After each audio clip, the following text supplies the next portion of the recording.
Baik teman-teman, selamat pagi. Assalamualaikum warahmatullahi wabarakatuh. Baik, saya hari ini akan mencoba membahas masalah pembahasan soal yang kemarin kita atau kalian kerjakan. Jadi ini ada dua soal, yakni genap dan ganjil, seperti itu. Nah teman-teman, sini saya akan coba membahas soal yang genap terlebih dahulu.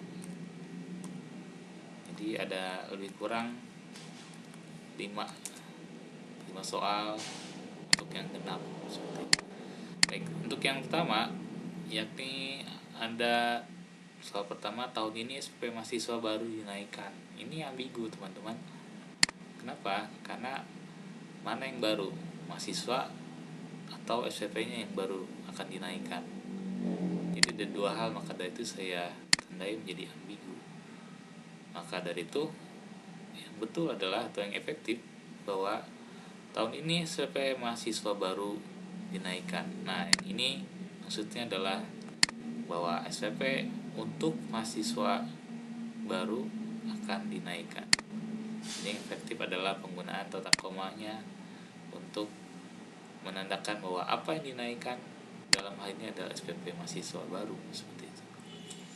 Kemudian untuk yang kedua, rumah penduduk di Medan terang benderang oleh cahaya lampu neon.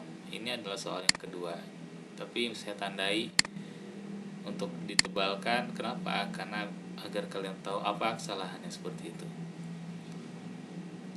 Nah teman-teman, kemudian bentuk yang betulnya adalah seperti ini. Rumah penduduk di Medan diterangi oleh cahaya lampu neon. Teman-teman, dalam menulis efektif itu tidak boleh ada namanya metafora. Ini biasanya adalah dalam metafora ini terang benderang, artinya hiperbolis, terlalu dilebihkan, seperti itu. Oke, baik. Untuk yang ketiga ini agak rumit teman-teman, karena cukup panjang dan juga cukup rumit. Hal itu ditegaskan oleh Menteri Luar Negeri Hasan Wirayuda menjawab pertanyaan gencar yang dilancarkan oleh wartawan Amerika. Nah teman-teman, ini yang betulnya adalah, ini saya ganti.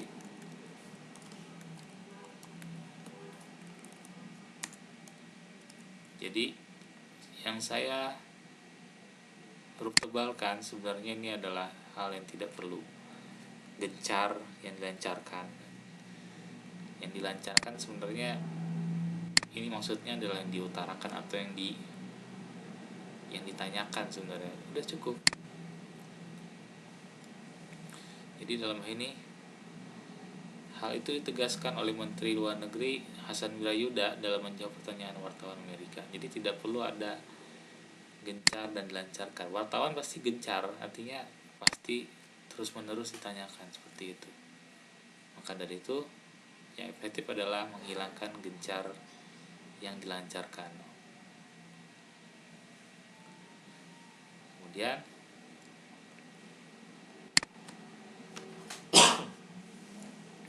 lanjutan, upaya mendesak adalah mengadili para koruptor. Tidak efektif teman-teman, karena adalah seperti ini itu merupakan bentuk pendefinisi. Jadi definisi dari upaya mendesak itu apa? Harusnya dalam hal ini ialah yang dipakai.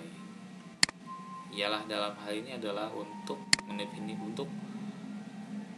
mensinonimkan bahwa yang mendesak adalah mengadili para koruptor.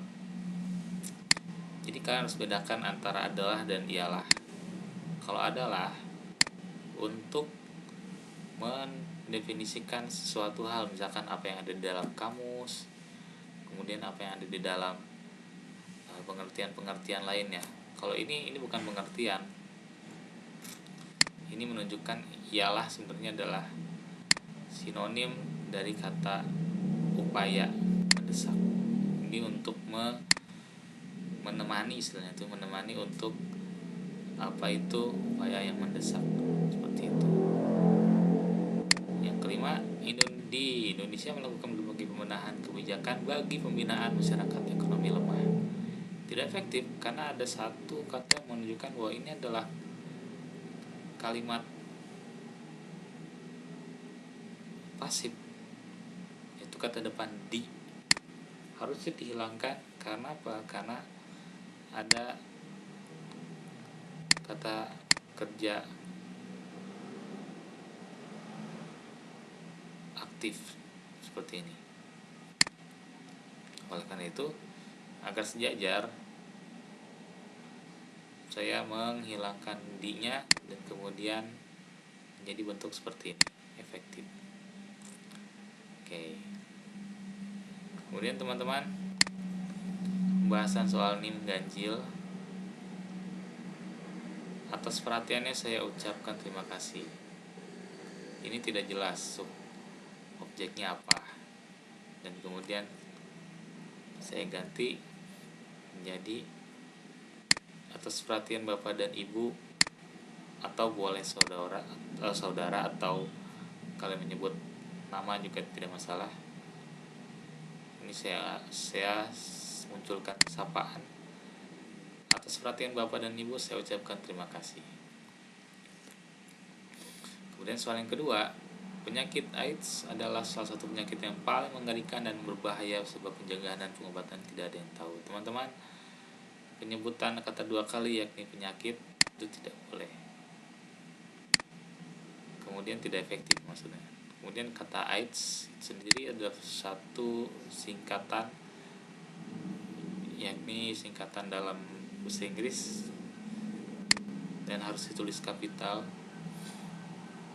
Dan kemudian tidak ada yang tahu. Nah, tidak ada yang tahu. Pencegahannya dan pengobatannya tahu, tapi belum tahu sampai sekarang. Jadi pencegahannya juga belum tahu. Artinya apakah dalam ini hanya melalui hubungan seksualkah, atau dalam hal ini bisa ada aturan-aturan lainnya yang bisa menyebarkan penyakit AIDS, kita belum tahu. Maka dari itu, jika pencegahannya sudah ada, maka bisa dihilangkan. Jadi seperti ini. AIDS adalah salah satu penyakit yang paling mengerikan dan berbahaya sebab pencegahan dan pengobatannya belum ada yang tahu. Jadi ini adalah yang salah satu yang efektif penulisannya. Jika pencegahan sudah tahu, maka bisa dihilangkan menjadi seperti ini. AIDS adalah satu penyakit yang paling mengerikan dan berbahaya sebab pengobatannya belum ada yang tahu. Oke, bisa kita hilangkan ke pencegahannya karena saya pikir sudah ada ya upaya untuk mencegah seperti itu. Oke, selanjutnya, kami datang terlambat sehingga kami tidak dapat mengikuti acara pertama. Teman-teman, tidak efektif karena dalam hal ini bukan